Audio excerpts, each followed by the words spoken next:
Welcome back, Pastor Olabisi. Yes, we stopped at to where you were, getting to that point of what God, the questions you were asking, and reading the Bible and the promises. Continue. Yeah, so from that day on, I kind of developed a habit where I would pick up the Bible and I would just open it because I was looking for promises. Okay. And amazingly, I would land on pages full of promises. And I also formed a habit of praying, but I didn't know what to do or how to pray. So I would just say little prayers like, Lord, help me. Lord, mold me, Lord, shape me. My prayer life changed. It wasn't about God give me job, God Okay. give me this. It was now, Lord lead me. You knew Lord, you needed Him. That's right. Exactly. And came February that year, year 2004. The experience started in 2003 October. And I woke up one morning, and instead of my usual Lord help me prayer and all that, I just felt this thing to read Acts chapter 2. Okay. And I carried the Bible, I read Acts chapter 2, and after that, I wanted to say my little prayer, and I couldn't. I started crying, I started falling all over the place, and I started singing, Lord, I give you my heart, Lord, I give you my soul, every breath that I take, every moment that I'm awake.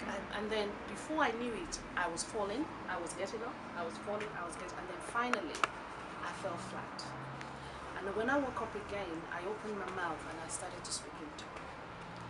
And the interpretation came to me, and it was, woman, thou art loosed. I have delivered you All right. from the claws of Lucifer. Now go into the world and preach the gospel, and I will be with you to the end of days. And right there I started jumping, because it's like I felt like calling a press conference and say, people, Come and listen to God this. is real.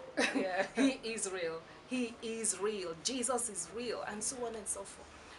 And from that day on, I started to hear the voice of the Lord. And it wasn't as if it was strange. It was like we've been talking for so long. And the first assignment he gave me was to start a ministry called Freedom House. Okay. And Freedom House basically means to be free or dominion. Right.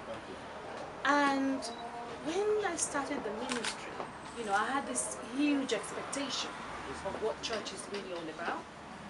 People will come and everything is going to be fine and big church and so on. But it was like the next thing that happened was opposite to what I expected. What happened? What happened? The first day, 7 people turned up. It was a house fellowship. Okay. So I was thinking, okay, by my calculation, the following week, 14 people will turn up. Okay. And then, It will grow. we will Like start that. growing. The following week, 7 minus 1. Oh, wow.